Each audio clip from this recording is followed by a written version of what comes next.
what actually works, what to do next. Here's the breakdown from this week's Friday Focus on KGCI, Real Estate on Air. Those are buyer activities. Okay. Those are buyer focused, buyer heavy activities. Okay. Right? So you're going to ask them usually 3 or 4 things. What's your budget? What's your time frame? Are you working with an agent? Are you pre-approved? Well, number one, he's like, don't listen to the haters. He said, also, don't listen to the people that are praising you either. Don't let that get too much to your head either way. It's the people that are sitting back, watching your content quietly, not commenting, not even liking, but they love you. But there's no, like you just said it, there's no right or wrong way There's not. to run your business. It's what makes you feel authentic. Even like, We could program the AI to automatically ask that prior to actually booking you on an appointment. and they watch it. They're like, man, this guy's good. Those are the people that you're really doing this for. You know what I mean? It's a huge opportunity. Anything changes, it's going to be a huge opportunity for people who are committed and are willing to work. When I lost everything, kind of like how we're going through now, this downturn, that taught me, okay, I've got to learn how to create lifelong relationships with people. Because you have so many expireds, so many FISBOs. Just 1%, it's coming out in your tone.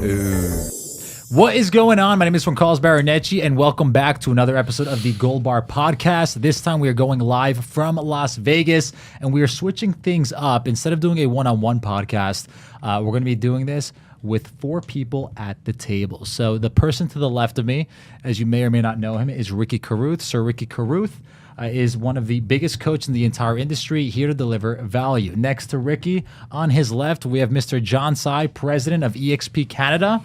And not only is John a top producer and a team builder, but he is a social media influencer completely dominating the landscape when it comes to the Canadian real estate game. And to the left of John, I'm not even going to try to pronounce his name. Let's just call him DK for now. DK is a top producing team leader. He pushes houses like it's his job, and he has a ton of value to provide when it comes to this episode. So I'm extremely excited to get started. Let's get right into it. And so, listen, guys, the thing is, that was a good intro, man. Good job. No, it doesn't exist. Good job. Intro doesn't exist. So the thing, we This got is 2 real. agents from Canada, Yeah. and we got 2 agents from Alabama. Okay. You're close enough I'm to pretty sure Alabama now. yeah. Florida, Alabama. Like Alabama. the Canadian market, the real estate market, like right now, we've got high interest rates. You guys have high interest rates, Yep. right? We have no inventory. You guys have no inventory, right? We have multiple offers in some of our areas. You guys have multiple offers. Like, what is the market there compared to? Do you guys, like I'm sure, know what the market's like in the U.S.? Is Canada going through the same thing we are with the real estate market? Yeah, I mean, where we are at, we're right now about 5 months supply now. So Oh, it's caught that's a up. lot. It's caught up. So it's went way up. What did it get down to? It got down to 2 months. Yeah. Yeah, beginning of the year. Yeah.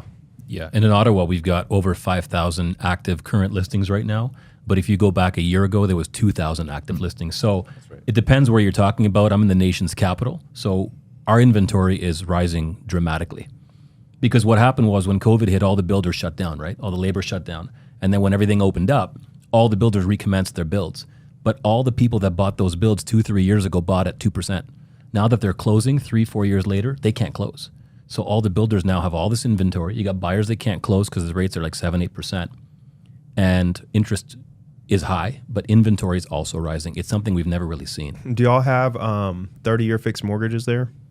You can do a 30-year amortization, you but it's a can. 5-year term. fixed. Every 5 years, you got to refi. See, Wow. that's wild. See, Yeah. here in the U.S., we got 30-year fixed all the way for 30 years. Yeah. A lot of countries are on that 5-year, Yeah. rotating. It really changes the entire game. Yeah. know? Big time. Cool. So you were saying that you're Greek. Yeah, born and raised in Ottawa, And Canada. but Podcasts were actually created. the Greeks created podcasts. What? Yeah, for sure. You guys don't know that? Look Like it your up. great-great-granddaddy? It was type a thing? cousin for sure. Put Katsopoulos, I think, and they shortened it to podcast. Damn, dude. How can somebody say I invented that? It's like saying I invented water. You know what I'm saying? No, Greeks invented. No, anyway. He says that all the time, everywhere we go. He says Greeks invented Chinese. And you just have to be like, okay. Really? Yeah. Wow. Yeah, we're just proud. Just proud to invent shit. No. So what are you up to right now? What's your thing? My thing right now is I'm discovering that a lot of agents have a lot of problems with systems. They're going out of their way to build their entire database. They're working their social media content game. They're going out of their way to run ads. And like every agent is so focused on strategy right now, but all the strategies lead back to one thing, them having to nurture the majority of the people that they actually stay in touch with. Yeah. And no one is doing that. So like in a time right now, you guys mentioned like inventory is rising and it's getting harder to close deals. I tell everyone, like, if you were going out there and making 200 calls a month last year and it was getting you X amount of results, you now have to go out there and do 400 calls to close the same amount of deals. Yep. And where I'm tackling it is like, okay, I don't think I'm going to see double the production from agents anymore. It's not like they're going to double their work ethic now. So what if we could help them build better nurturing and follow-up systems to go out there and do that for them? And I've been doing that with AI. We've been experimenting with me and Ricky, and like it's been pretty cool. So how do you guys want to go ahead and steer this conversation? You guys want to talk production? You guys want to talk about building your massive teams? Like, where do you see yourself as far as your business goes? I mean, I can just add that for me, it's all about skill. Because you can have all the AI in the world, you can have all the systems in the world, Yeah. but when you finally make that connection with that person that's looking to buy or sell, you need to have the skill level to be able to pre-qualify and assess what their needs are. Correct. And the last 2-3 years, I'm sorry, but the majority of it was order taking. So a lot of people entered the market that didn't really know what they were doing. They thought, okay, this is easy money. But really, it's not. You have to have the skill. So we're focusing on fundamentals again. Buyer consultations, seller consultations. For example, like if somebody says, how's the market? Depends. What are you looking to do? Buy or sell? Sell. Okay, depends. What are you selling? When did you buy it? Because if you bought it 3 years ago, you bought at the peak. If you bought it 10 years ago, you should sell. But it also depends on what your motivation is, things like that. So I find that a lot of agents now are struggling because they lack the skills.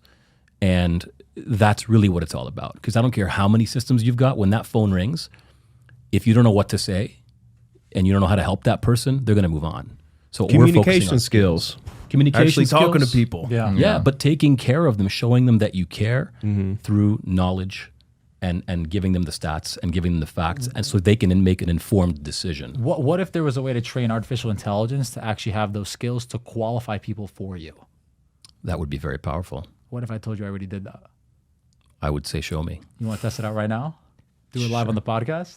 Yeah. Sure. Do Take it. out your phone. Let's go. All right. Oh, this is going to blow your mind. I'm going to have you guys text this number right here. You guys let me know when you're ready. Ready. 786 882 9190. Okay. And say anything. Hello, hey, what's up? How are text it you? and see what happens. But I agree, man. Like, like when I started in real estate, I didn't care anything about like building relationships, how to talk to people. I was just like, let me close a bunch of deals. Yeah. Because it was just like 2021 when I started back in 2003 and 4. But then when I lost everything, kind of like how we're going through now, this downturn, that taught me, okay, you know, I've got to learn how to create lifelong relationships Yeah. with people. So you're right, especially when the market goes down, because a lot of these people, what do y'all do for buyer leads there? I mean, for like, you know, we have Zillow. Is Zillow there in Canada? Yeah. Yeah, People buy but Zillow leads? there's no Zillow leads that we can actually buy. Who do y'all Okay. buy leads from? up We there? have Wailopo, you know, your usual Google So like the agents that pay-per-click. do that, Yeah. right, and depended all their business on that, they're probably not doing that hot this year, I would imagine, right? The issue is I think there's some value there, but everybody has the same leads for the most part.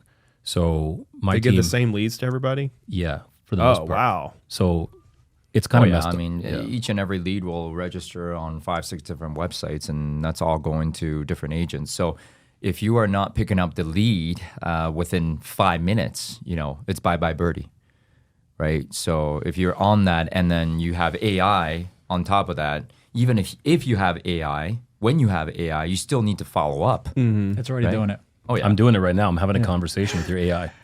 Yeah. And so go ahead It's and pretty test good. it. It's kind of funny. You guys texted at the same thing. I'm looking to sell, but you can say looking to buy. So you want to buy in Canada. So Or you want can to just buy say anything. hello. It'll be Yeah. like, hey, how are you doing today? What can I do to help you? It's very cool. Yeah. All right. Basically, so what we found is any single time that you're doing a buyer consultation, before that consultation, you're qualifying them because you guys are experts. You're not going to waste your time going out to meet with someone randomly. Yeah. So you're going to ask them usually 3 or 4 things. What's your budget? What's your time frame? Are you working with an agent? Are you pre-approved?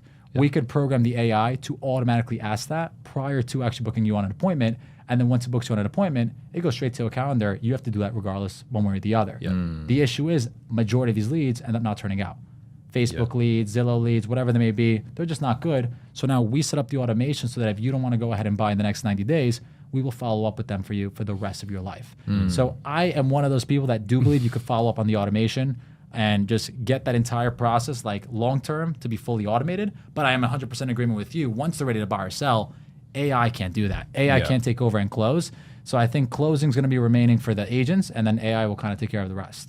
You know, when you know how to present, the close is natural. You don't have to close if you're a good presenter. Yeah. So often people say to me, I can't close. No, you can't present.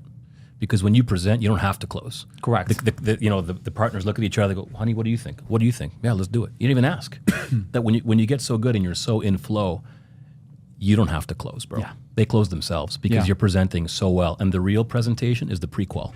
The strength in your pre-qualifying shows that seller how much you care. Yes. That's the real presentation. Whereas most people say, you got to sell. Okay, I'll be there at 2. Well, hold up. Let me slow it down a second, just like the Pre-qual, doctor. like the questions you're asking before you come. Why are you like, selling? why are you selling? Why are you blah, going? blah, go deeper and Well, deeper. people don't do it. Most new agents say, oh, I got to go. I got an appointment. Well, hold Yeah. up. You got an opportunity. You don't have a real. And then the motivator. presentation is the listing presentation, you saying? The presentation for me is the pre-qual. The pre-qualifying. That's the real presentation. So it's like when I show up tomorrow after you've asked all the questions, if everything I say makes sense and you feel comfortable and confident that we can sell your home, are you ready to sign? Yes, no, or maybe. Do you do a full-blown listing presentation, though? Over the phone? Oh, in person? In person, Yeah, yeah. 100%. Do you have a PowerPoint? You or sit do down just with a go off the top? PowerPoint, or It's what do just you... pre-mail them the package beforehand. Okay. They review it. We call them to ask if they reviewed it. Do you So have it's a any questions? pre-listing presentation, basically. It's a pre-list. So when you Yeah. show up, it's 20 minutes. Perfect. Yeah. And you already asked them 3 times, when I show up, are you ready to sign? Yeah. Yes, no, or maybe. Okay, no, or if it's no or maybe, Yeah. no problem. I understand why. They give us the objections. Now we know what they are going in. Yeah. So it's power contacts. Yeah. That's what I call them, right? Power contacts. I want to go in knowing the intention is there. I always It's not tell just a people, CMA. like, you either got the listing before you even showed up to the appointment, like Yeah. as long as they looked you up and they looked at your resume and they checked everything out, like they already know if they want to work with you or not. Agreed. You're just going there to kind of seal the deal. That's the way I see it. Agreed. Yeah. So Mine it's, was so different, dude. I didn't have any social media. yep. I barely had a website. I never did pre-listing or listing presentation. I did one listing presentation. I was like, this is awkward. I'm never going to do this again. And I was like, well, I thought about it. I was like, all right, would I give, if this was my mom, would I sit down and make her watch this PowerPoint, or would I send her a pre-listing package? And it was like, no. I'm like, well, why am I should be treating everyone like they're my mom or dad. Yeah. And so I was like, I'm never going to do this ever again. And I didn't really have anywhere where people could go. I didn't have like testimonials anywhere or anywhere everybody could find anything. So it's like, there's so many different ways you can do this thing. You know, you got to figure out what works for you. Yeah. And what makes you feel comfortable in the process and everything. So how you say you're a team leader? Yeah. How many's on your team? Just myself and 3 other agents and 2 Okay. admin. But there's no, like you just said it, there's no right or wrong way. There's not. To run your business. It's what makes you feel authentic Even and like genuine. scripts, you know, I'm like, you know, like quit trying to like set the appointment, you know, and just figure out why they want to do something and try to help them do it. Yeah. You know, but the appointment thing works for a lot of people too, you know. There's so many different ways to do it. So how many listings have you guys picked up this year? So far, I think it's about 80. We're on track for 110. Nice. And that's an uptick from last year because Yeah. inventory has rose Correct. across the whole market. We're getting a and lot. everything. So I love this market, just to be clear. This is like the perfect market. There is Like, so this much the best opportunity, market. guys. So like Yeah. I started in 2009, which the market was, a buyers to balanced market. That's when the real skill comes out because you have so many expireds, so many FSBOs. I was a FSBO killer, bro. So I love that because now the value shows. They're not just giving it to their cousins, friends, sisters, aunt who got their license as a favor. Now they need the results. So just to be clear, I love this market. What was your for sale by owner like pitch to just get so many for sale by owner listings? You know what? My first FSBO that I ever got, I was door knocking with my son in the stroller. And I knocked on their door and I said, when do you plan on hiring the right agent for the job of selling your home? And she turns around, she goes, is that a baby? I said, yeah, I need diapers. When do you plan on hiring the right? And she laughed just like that. Yeah. She didn't sign right there, but 4 weeks later she did because I followed up every week. Hey, have you tried this? Have you tried this? Have you tried this? I kept giving her value. And then I double-ended it, made $35,000. I'm like, this is amazing. How long was the follow-up process before you got the listing? 4 weeks. 4 weeks. Yeah. I tell everyone it's usually between like 4 to 8 contacts before you actually go ahead and lock it down. It's such a follow-up game. It's The all for sale in the by follow-up. owners. So let me ask you this. What if you automated the follow-up with AI? Yeah, I'm all about automating. How were you following up? You were calling them or calling them texting and dropping by. I was new, right? So I didn't have much going on. Correct. So my whole focus was on getting that listing. Yeah, so you were calling. I was calling You and I can't was also really dropping use by. AI or to drop by or call. Yeah. We could use voicemails, gift campaigns. I Yeah, would just but- be like, "Are you doing an open house on Sunday?" They're always saying, "Yeah, cool," and I'd drop by the open house. We could get face to face, just continue Yeah. building relationship, everything that way. Yeah. On average, it used to be 7 to 8 follow-ups. That was 11 years ago. Now I find it's more. Really? Yeah. Interesting. Okay. It's taking longer now. So what would you do? Like create a voicemail that's like, "Hey, it's Ricky checking in with you," Yeah. or whatever. We're working on a for sale by owner follow up campaign. And That's like- why I ask. And basically, we could record the entire voicemail. Anything you're going to say to one for sale by owner, you're probably going to say to the next. You could just customize it by changing their name. And then you just go ahead, you record this voicemail. It'll go out over 8 Changing their weeks. name. You could send So actual send it. mailers. So record a different voicemail for each one you did You with would a have to different do one name. individually. Yeah. a good one is Monday. So Monday. So it's like, hey, just checking in to see how your open house went. Yeah. How many offers did you get? It's almost just as quick just to dial their number and leave the voicemail. Well, what if you just recorded that and we sent it out to 30 for sale by owners at once? Well, you can't. You said different names. So you have to record a different one for each person. if you want to customize it, yeah. Right, But that's if you what want I'm to go saying. out to the masses, like that was You a got to very be closer generic to your script. mic. Oh, cool. Yeah. I would love to collaborate with you on that to give you some scripts I'm that we in- use yeah. that are very powerful. Interesting. Do you send mailers as well Yes, we'll send a business card with a note card in the mail in the mail? Okay, cool. for a FISBO. And then yeah. emails or anything like that, or is Yep. it just We use everything. CRM that does some automation until they respond. okay? Are you still doing for sale by owners? Yeah. Now, but the last 3 years they were all selling. Now that the market's softened, it's back. This Yeah. is like for sale by owner land. Yeah, it's know? cool. Shane has Yeah. listed like 50 for sale by owners this year. 10 this month. Like, listen, need our help. and Who is this? Shane Noblin in North Oh. Carolina. Damn. Yeah. He's a beast. Yeah, these people need our help. Yeah. So we got to Did he use AI? No. No. It was just straight up Yeah. following up. Yeah, he calls like he's a master dude. He's just like, I was driving by your house and I saw your roof. Like, and he'll say something about the roof. Yeah. It's nuts what he does. He customizes every little contact. Oh, man. He'll find them online on Facebook, or like when he calls agents, or when he calls anybody, he looks them up and he finds something specific about them, and then he'll call them about that. Oh. You know, yeah, like he spends the time to figure out one little thing he can call about. You know. That's smart. And he crushes it. He calls less people because he has to do more research, but they're way higher quality. So Yeah, he's not- going deep with people. He's going deep. Yeah. And he keeps going deep. He just goes deeper and deeper and deeper. What do you think about that, like transactional these days versus relational? What do you mean? Like, we're taught to go wide, talk to a lot more people. You need to Yeah. double up on your actions. Okay. But, these days it's almost like you said, you have to go deep with people, less contacts, but go deep with people, like you said. I think you can do both. Yeah? Yeah, because I mean, like as you're making your calls or making your contacts or whatever, like throughout like how long are you gonna make calls for? Let's say 4 to 5 hours a day. I mean, dude, even if you're going deep on a conversation that's gonna last say 30 minutes tops, Yeah. And then get a bunch of like 3-minute conversations in, then another 30, like, you know what I'm saying? You've got plenty of time to go deep and wide. And like going deep and wide means working on your short-term business and long-term business at the same time. If you have a system in place that nurtures everybody forever that you ever talk to. Right. And most people are either working the short game, like just close the deal now. If you're not ready now, then I'm going to forget about you. When really the people that they're saying forget about you too, those are the clients that buy later. If you would accumulate all those, would like triple your business in 3 years. Yeah. As they come back around to you when they do decide to do something. Most people are just working one or the other. I see it as like you have the database in itself, which you should be nurturing. Yeah. As much as you can, as frequently as possible, as automated as possible. You don't really invest money into it. And then the second that someone refers you business or becomes a client themselves, then you start investing into the relationship. Messaging them on birthdays, buying them gifts, Yeah. client anniversaries, stuff like that. Yeah. So you have your VIP list and then you have your database. And I tell everyone, nurture your database as passively as possible with email, text, and voice. Doesn't cost you a single dollar. It runs automatic. And then once they go ahead and they transact with you or they refer you business, start investing into them the same way you would invest in Zillow or another like online real estate platform. I think the key is, I love what you said there, but the whole transactional thing, right? When I was younger, like when I just got started, I wanted to get to 100 deals. Like I was obsessed. I got to crush that 100 deal. And then I got to it and then I realized, shit, you can succeed in making a transaction and fail in making a client. Yeah. And that was me. I was doing a lot of transactions, but I don't know if I was succeeding in making clients. Correct. Yeah. Because I'm like, why are some of these people not calling me back after?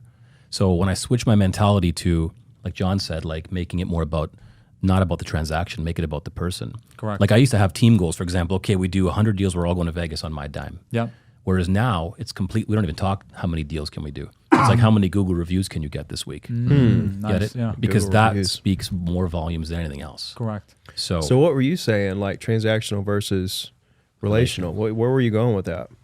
Well, I think we need to be relational, and Okay. everything's built on relationships these days. It's relationship marketing instead of just get a lead, call them until they're ready to transact. I call them one time. If they don't answer, what am I going to do? Chase somebody? Chase a ghost? See, here's the thing: when you call somebody over and over and over again that just continues not to answer, Yeah, right? yeah, Each dial is so crucial. Okay. Because of the ripple effect, like the long-term snowball of that, right? So like that dial was just wasted on someone who probably is not going to answer because they haven't answered the last 2 or 3 calls. Is that why people ghost? Because you're just not providing value? No, they ghost because something threw a red flag in the communication, right? For example, I'm not really ready.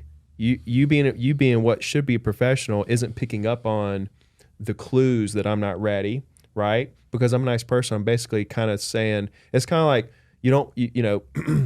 like somebody wants you to come to dinner. They invite you to dinner, and you probably can't go. Chances are you're probably just not going, but you're like, I'm gonna try, right? Yeah. And then the person's like, well, they hit you back. They're like, what you think? You gonna make it or not? In the back of your mind, you're thinking, no, I'm not. Then you're like, oh yeah, I'm blah blah.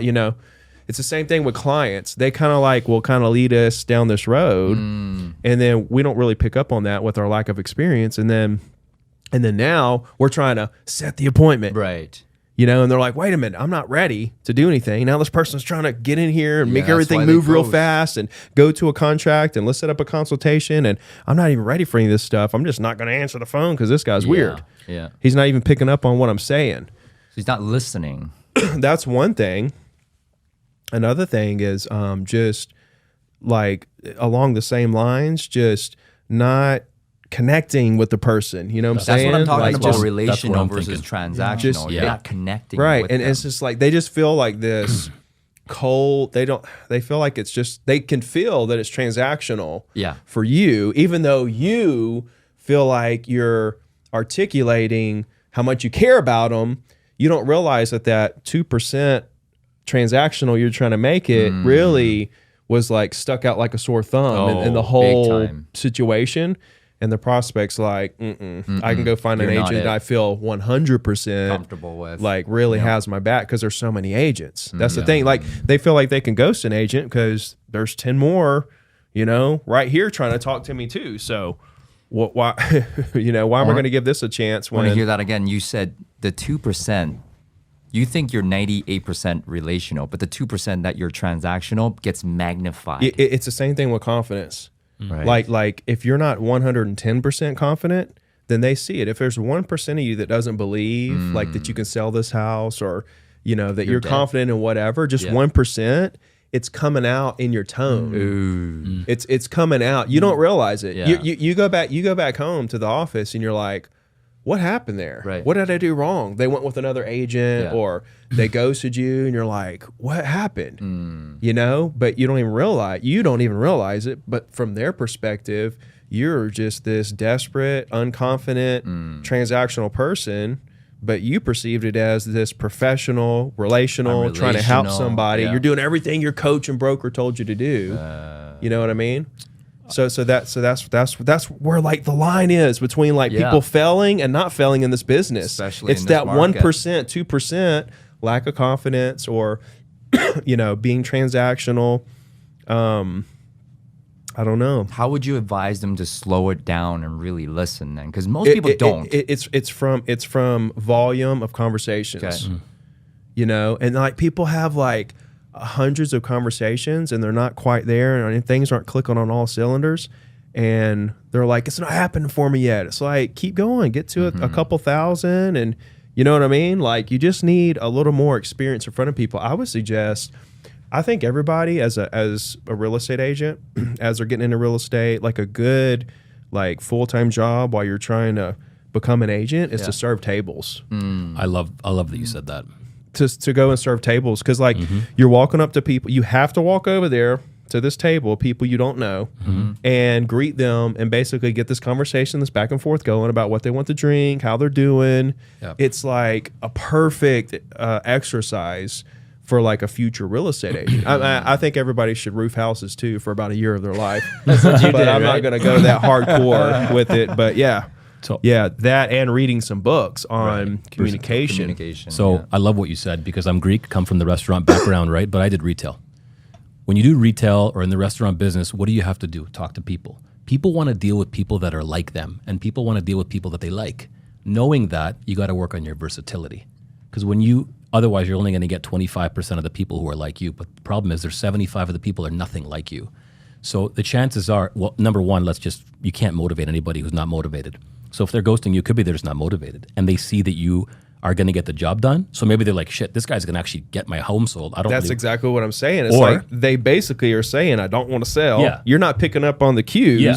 And they're like, this guy's moving too fast. Yeah. I'm just going to block him. Or Call the cops. You're not treating them the way they want to be treated. So like the engineer doesn't want to be treated the same way as the actor does. The engineer wants facts and figures, whereas the driver's like, let's go. Like, how much is the house? How much you charging me? When you start learning the versatility on the different personality styles, my income at least went from 300,000 to $1 million in 1 year, because I learned that I was treating everybody the same, the way I want to be treated. Where but did not you learn everybody that? wants Was it like that. through a book, a coach? Like where did you actually get the training for that? Well, I started to assess, why is my closing ratio so low, right? And I realized the people that I wasn't closing were similar and not similar to me, because I'm very expressive. Yeah. I talk a lot, as you can see. And but not everyone's like that. So I was like, why am I not being able to convince the amiables, or specifically drivers and analyticals? Like, I was repelling them with my talking. So then I learned, okay, they want facts and figures. The analyticals, like the engineer, the accountant, give them what they want. And then I can show them, hey, he's like me. He likes facts and figures. So it was books, a lot of books, and hanging out with a lot of people like John and I have known each other for years. And John and I have very different personalities, but we were also on the same trajectory, which shows you that people with different personalities can be successful in real estate with completely different personalities, but we were getting the same results. So when you hang out with people that are different, you work on your versatility. Dude, it's all, like the energy. I love coming to Vegas because, like, as soon as I land, bro, it's like I know there's some ballers around here, number one. And then I hear music and stuff, and I'm like, this place like energizes me. Yeah. You know? I'm like, Yeah. let me, and like just being around ballers, people like hard workers that have done things, it just rubs off on you. Now, if somebody calls, if I go somebody and they keep calling me, I'm calling the cops. Straight up. Like, I am like stage 5 clinger. Like, I don't want to do anything with you, bro. You know what I'm saying? So like when they ghost me, I call them like once, and I send a text, and if they don't answer, that's it. They're on my weekly email. You know how many buyers ghosted me after I showed them property, like for a week straight, ghosted me, never heard from them. 3 years later, they call me, and I see their name on the caller ID, and I'm thinking, oh, okay, here he is, right? He is, because I remember who it is. Yeah. And I'll answer, and they say, hey, Ricky, remember me? And I'm like, yeah, I remember you. I sure do. And like sometimes they'll just act like nothing happened, and they're like, okay, we saw this property over here, want to buy this property, and they'll go buy a property.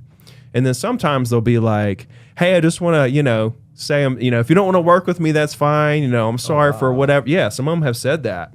And I'm like, no, it's no big deal at all. And I feel like I'm in the driver's seat now, Yeah. And I'm like, well, but I'm like, oh no, I'll work with you and everything. Just know that I know what's up. I know what the possibility is that you're going to ghost me, never talk to me ever again. So as long as we're on understanding that you're not going to do that ever again, we're good. How do you feel about putting them on the contract to have a buyer exclusive agreement with you? Do what? Do a buyer exclusive prior to working with them. I don't do buyer exclusive. I've never signed a buyer exclusive. I've never been on a listing, presentation, any of that stuff. But you don't think that would help with it? No, because they can walk away from that too.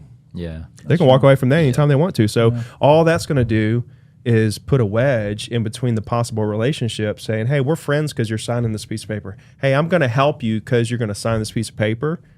You don't have to sign that piece of paper for me to want to help you. You know what I'm saying? If you want to walk away from doing business with me, then that's the risk that I'm taking as a real estate agent helping somebody. You can still walk away even if you sign this. So why am I even going to have you sign this?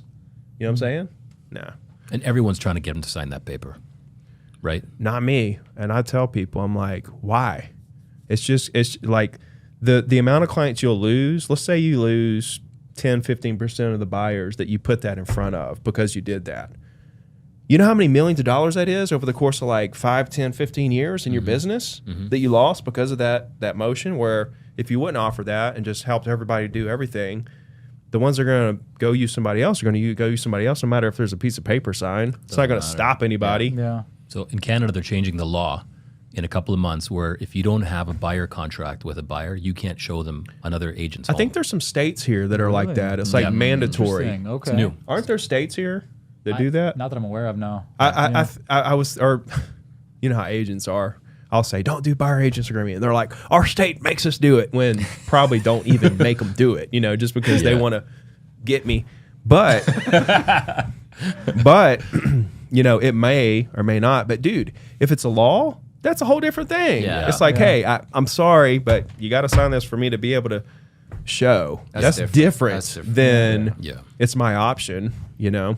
So what do you think about this? They're probably going to switch it around where the buyers have to pay the buyer's agents. I don't think they're going to switch it around. I think that that's very out there if that were to happen. Yeah?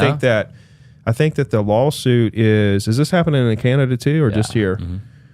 Well, I don't know what's happening in Canada, okay, but here there's a lawsuit where basically a group of owners, are suing these, huge corporations. It's like there's a bunch of mom and paws out there, brokerages that are doing the same thing. Why are you not suing them as well? Well, because they're not huge billion-dollar corporations that they know they can get to settle for $55 million, right? Yeah. It's all just a money grab. Like they did the deal. They were happy with the deal. They hired a listing agent to sell the property for 5%. What the listing agent does with the money that's like saying, okay, Mr. Roofer, you want to roof my house for $13,000? Go for it. They do it. A crew shows up. You pay the guy $13,000. What he did, if he paid the crew $9,000 out of the 13 because he subcontracted it, it doesn't matter to you. Right. You sign a contract or whatever, a quote to get the job done for a certain amount. So it's crazy that this is even happening. But now Anywhere offered to settle out for $83.5 million. Remax offered, these aren't final, right? Remax offered to settle out for $55 million. It's like, wow. Like the whole thing is crazy. And then these companies are now offering it's up to $130 million, $140 million that two companies so far. And NAR is still in the lawsuit. A couple other ones are still in the lawsuit. And now everybody's like, well, if this lawsuit goes through, then buyers are going to have to pay their own commissions and all this and all that. I don't believe that. I think what's going to happen is there may be a few extra disclosures that has to be signed so that it protects everybody, and business will go on like normal.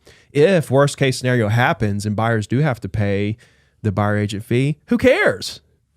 I mean, okay, you got to pay me now, right? Like in Australia, they operate like this. In the buyer agent, what happens is the listing agent gets the listing, and normally the buyers come straight to the listing agent, right? And there's really no representation for the buyer. That's what's going to suck out of all this if something worst case scenario happens. But the buyer down there, the buyer agents, what they do is they take a retainer, $2,000, $5,000, whatever it is up front. And then the remaining, if they get the deal done, but they take an upfront fee, right? They take an upfront fee like a lawyer would, a retainer, and then they go out there and get to work for the buyer. They've paid them some money, now I'm going to get to work for you. So, I mean, if you're a buyer's agent, heck, that's you may be getting paid up front. Yeah, even you know what I mean? Get the job done, getting you the home. You're the paying. fact of the matter is, though, people are still going to buy or sell. Yeah, people are still going to want to be represented. And the industry will find a way. I was even saying that mortgages may create a product that figures in the buyer agent fee. people are commenting on my video like, "Oh, that's crazy. That'll never happen." It's like, well, did you think 40-year loans would happen? Yeah. Did you think 1% down loans would, like, they'll do anything. Like if something happens, like the government and mortgage companies, they'll figure out a way to make this whole thing work. But it's just a non-issue, bro. Are you worried about it? No, things do change all the time. We just are resistant to change. We don't want to change, right? But when it comes and then you get used to it. You got to flow like water, bro. You got to flow like water. The water, my friend. If something happens, you mean, okay, what is the industry like? What's the process now? Oh, okay, I'm going to crush that. Yeah. Yeah. I mean, show me down to how this is mindset. going to be done from here on out. You got to learn to control the controllables. So if I don't have control over what's taking place, if it's something above my pay grade and the government's imposing this, why am I stressing over it? I can't control it. What I can control is what I do and how I react to what happens. I can't control what will happen if it's outside of my universe, right? If the government's imposing it, I can't do shit. All I can do is control how I react to it. I'll figure it out. So while everyone else is freaking out for 6 months, I'm figuring I'm going to pivot and just keep going. You can't freak out. It's kind of like if agents go away completely, kind of like Like travel agents. travel agencies, Yeah. right? The brick and mortar, the travel agents. My cousin's actually a travel agent. Like he makes good money, actually. They're still travel agents. right? Yeah. Like it's all online, and he gets all of his customers that way, and he organizes and books their trips, and he makes good money. Yeah.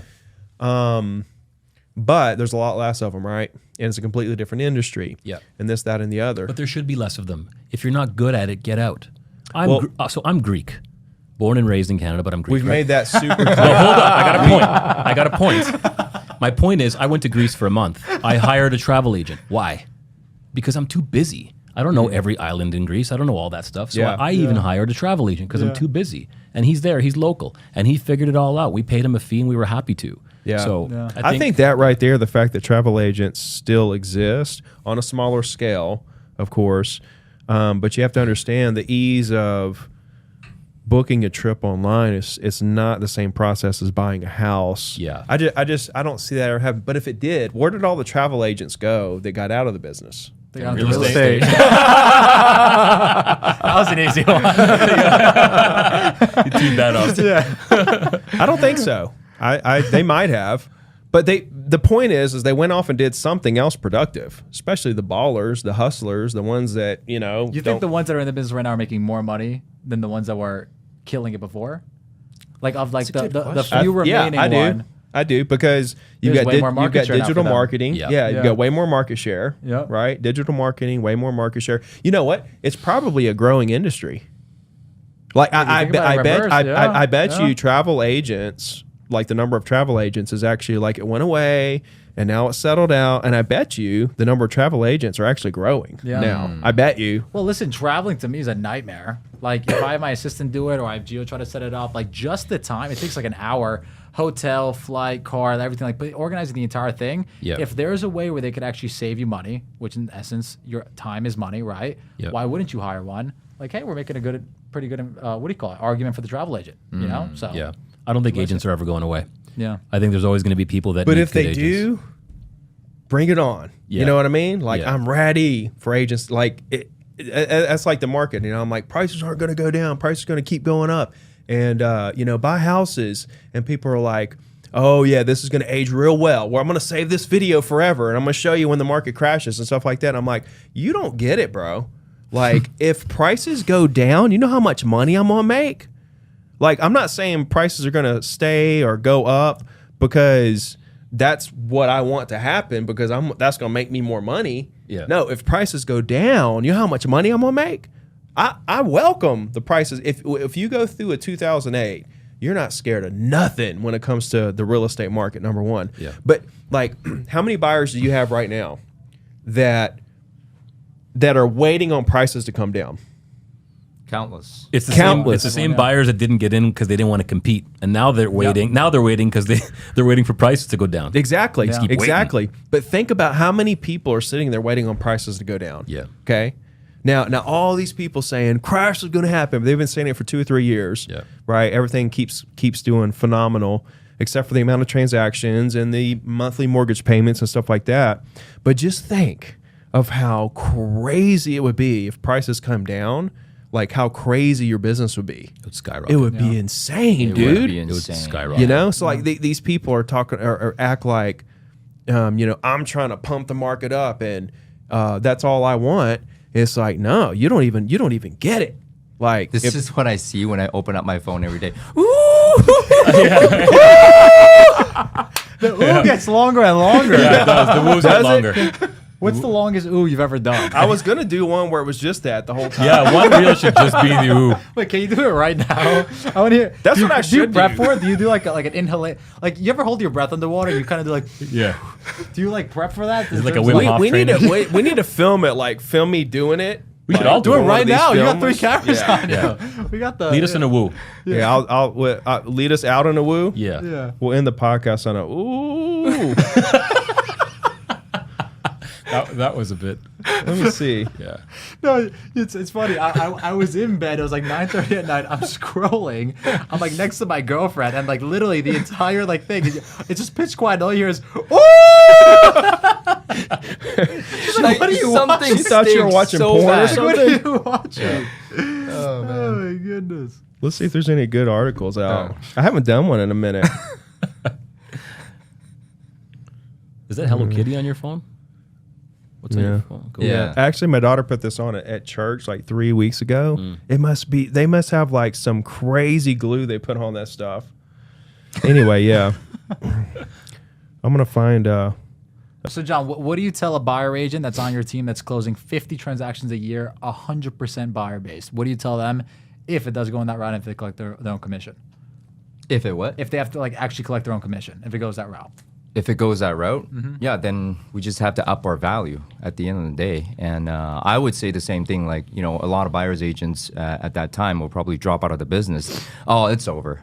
Yeah. Right. And that's exactly when we should kick it up a notch, because right now, I'll tell you, my team doubled Okay. in the past 2 months. Yeah. Because the market's changing, transactions are being squeezed.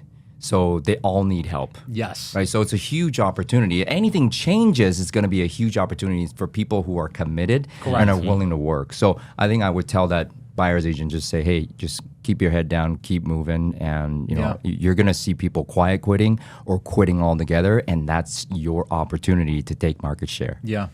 And then, DK, do you feel like you should be targeting sellers or targeting buyers? Because I tell everyone, like, they're all the same. They're all humans. Like, you Both. don't know when they're going to be buying or selling. Like, Yeah. what's your strategy there? Anybody that needs help, we'll flow, like you said, water. Like real estate is not fixed; it's fluid. Yeah. So sometimes we're working with buyers, sometimes we're working with sellers. But the thing that the way I look at this, if the buyer's got to cover the cost, at the end of the day, I'll say to the buyer, listen, we'll just negotiate out of the price. Yeah. So like if you got to pay me $25K and the house is $1 million, we'll just negotiate the seller down in the amount that my fee is. Is that fair? Done. You know what I mean? It's an easy thing to overcome. But I'll help anybody that needs help, and I don't care if it's 200,000 or 2 million. Everybody gets the same treatment. Are you asking from a perspective of lead prospecting For buyers or sellers? Why are you asking this buyer or seller question? because everyone's always like, so I have a ton of buyer agents who are like, I'm going to start focusing on sellers. And I was like, what were we focusing on before? Like, weren't you just focusing on everyone? But no, they're probably like doing buyer leads, Zillow leads, or making YouTube videos that about their city, trying to attract people that are moving there. Those are buyer activities. Okay. Mhm. Those are buyer focused, buyer heavy activities. Okay. Right. So for me, I'm like, all right, well, everybody's going to make money at 6, 7 o'clock at night in real estate. Everybody. It's your choice whether you're at home, chilling, eating dinner with the family, relaxing, not a care in the world, while 8 of your 21 listings are being shown by agents who make YouTube videos and do Zillow leads, right? Because they're buyer heavy focus, so they're got buyers running around all hours of the night, while I'm property owner focused, not for listings per se, but those are the highest quality prospects. They buy and sell. They're the highest quality buyers, and when they give me a listing, that's the highest form of leverage for a real estate agent. So it's like everybody's choice. Like this girl the other day, she's like, should I send this letter to renters? I'm like, why? and she's like, well, buyers. I'm like, but you could spend the same effort talking to a property owner that already owns the property, versus a renter who may not ever buy. And if they do, you have to educate them on the first time home buyer education, and they're going to run you all around town all hours and day. You can do that, but is it the most efficient? No. Focus on property owners. You know what I mean? Makes sense, yeah. Yeah, because I'm going to be at home at night, chilling with the family, while superhero on YouTube is going to show all my listings. Yeah.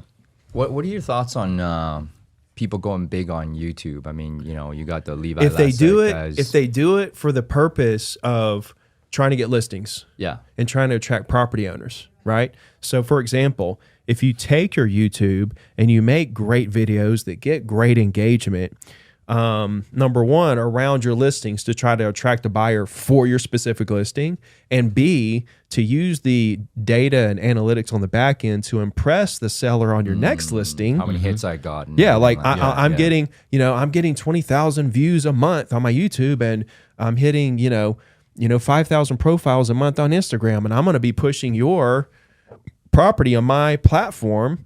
Any agent can put your property on MLS, but I have my own platform here of people that are circulating my content in the local market. Right? That's my value proposition that I have differently than the next agent that's going to walk through here. So if you're utilizing social media to do two things, try to drive buyers to your listings, A, and B, put out consistent content just for the sake of trying to get as many views and engagement as you can per month to impress the next seller at the next listing appointment, then I think it's great. But if you're using it just to try to attract buyers to you, I'm not a fan of that. Is that the future of real estate prospecting, though? Do you think YouTube? It's not saturated yet. No. But people are getting on it. You don't think it's the future of prospecting? No, I don't think it's the future. I think it's already here. It's already here. I think people are But utilizing it's not saturated. it to the. I think people are. Well, I don't know that it'll ever be saturated because people are scared to make videos. It's the same thing with cold calling, right? Like Nobody wants it's to do wide it. open because nobody's calling, Yeah. right? I think engagement is underrated. Like everyone's so focused on being content heavy, which drives tons of inbound leads, but no one is sending out 100, 200 DMs a day. Nobody. If you send out 200 DMs to every single person on Facebook, how often are they going to go ahead and say like, oh, I actually do need to buy or sell real You know what I estate? think is most Yeah. underrated Yeah. is impressions. Views. Yeah, well, not saying even views. What's Just the difference between an impression and a view? Like we're still trying to figure that out. Like an impression is somebody who just saw the content, right? Versus a view is someone who, I think on Instagram it's like 3 seconds they They gotta viewed stick it, around and watch it. and Okay, then okay, so it's length. and then on YouTube it's like a minute, I think, right? Or it's 30 seconds. Or a view is like it's longer on YouTube, for long form on YouTube, but on Instagram it's like whatever, like 3 seconds or something like that. Okay. So like if you're just scrolling through and I saw your video and I continued, that was an impression. I saw it, kept going. Okay. A view is, I saw it. Oh, you got my attention. I watched it for more than 3 seconds. That's a view, Got it. Okay. right? Okay. And then like pictures is not a video. And then Instagram pays attention to how long somebody sees your picture, but that you don't see that analytics on your end. Yeah. But if they just scroll through and see it, if Instagram showed it to somebody in their feed, whether they stopped, liked it, whatever, that's an impression. If somebody saw it with their eyes, those are impressions are just eyeballs. So you're saying they're underrated because the more someone could like subconsciously see your face, the more real estate you're building up in their mind. This is what I mean. An impression, it's the same thing with emails. Okay, the email goes to the inbox. They see it in their inbox, don't open it. That's an impression. Got Okay? it. Okay. So the fact that they saw it in their inbox meant something. They saw your name, they saw the subject, they saw that it hits every Wednesday. They never open it, but they're like, damn, that Ricky's consistent. Yeah. Right? So they're like, That's I'm going to it right call there. that guy. I'm going to start opening his emails 2 years when I decide to do something. And I'm going to call him on that 5th week I opened it. With social media, you post your open house, okay? And you got, 100 likes. And you're like, or no, I'm sorry. That's actually a lot. You got, 15 likes. And you're like, man, this social media stuff don't work. Well, you look and you got like 500 impressions, which means that got 500 people saw you working, right? They saw that you're at that open house. It's like, who's going to like an open house post, right? Nobody. No. Yeah. But they saw it and it meant something. It's like Gary Vee was talking about the haters, right? People that hate on your content and everything. And he was like, people are hating and people are going to hate. And by the way, when you hit 100,000 on YouTube, the freaks come out, bro. I mean, it's just like non-stop, dude. But anyway, what he was saying, and that's why nobody posts content, honestly, because they'll see a celebrity and they'll see all the hate, or they'll see like an influencer and they'll see all the hate message, and like, I don't want nothing to do with that. I'm not even going to create content. Yeah. But what he said was, well, number one, he's like, don't listen to the haters. He said, also, don't listen to the people that are praising you either. Don't let that get too much to your head either way. But then he was like, it's the people that are sitting back watching your content quietly, not commenting, not even liking, but they love you. And they love your content, but they don't say anything they don't like. They're just like, they see it and they watch it and they're like, man, this guy's good. Those are the people that you're really doing this for. You know what I mean? So I was at the gym last week and a guy came up to me, he's like, hey, just want to let you know I love what you're putting out. All your content's very positive. I appreciate you. Just keep it. I said, oh, thanks, bro. I'm trying. He goes, no, you're accomplishing your goal. Just want to let you know. Wow. That's exactly what you're talking about. That's deep. That's made, cool. me, made me feel good. You had no idea who he was. No. Yeah. He works at the gym. awesome. And he goes, I follow you, the DK guy. Yeah. He goes, yeah, just want to let you know, like, you're making a difference. Thank you. That is awesome. Wow, that's awesome. And yeah. it is. It's really cool. The only danger is, and I am really bad at it, is listening to the people saying how awesome you are. Because when you really listen to people say how awesome you are, it makes you really listen to the people who are saying you're a piece of shit. Right. Because if you're really listening to this, then you also take this to heart as well. And it can mess with you. Yep. You know what I mean? And so you got to You're get desensitized both ways now. you have to be. You have to try to good do or bad? It's the way you have to be, because in this world there's so many keyboard warriors, dude, that are just type stuff for like, why would you even like say Spend something your like time to do it's that. crazy. Yeah. You know what I mean? But there's so many people like this. But that's the same thing in real estate. People make a big sale, they think they're the shit. Then they lose a client, they get depressed. Yep. It's the same thing. Don't celebrate for too long. Don't beat yourself up for too long. Exactly. Stay neutral. Keep the Know when to emotions celebrate. between the lines. That's exactly what you're saying to do with social, which I love.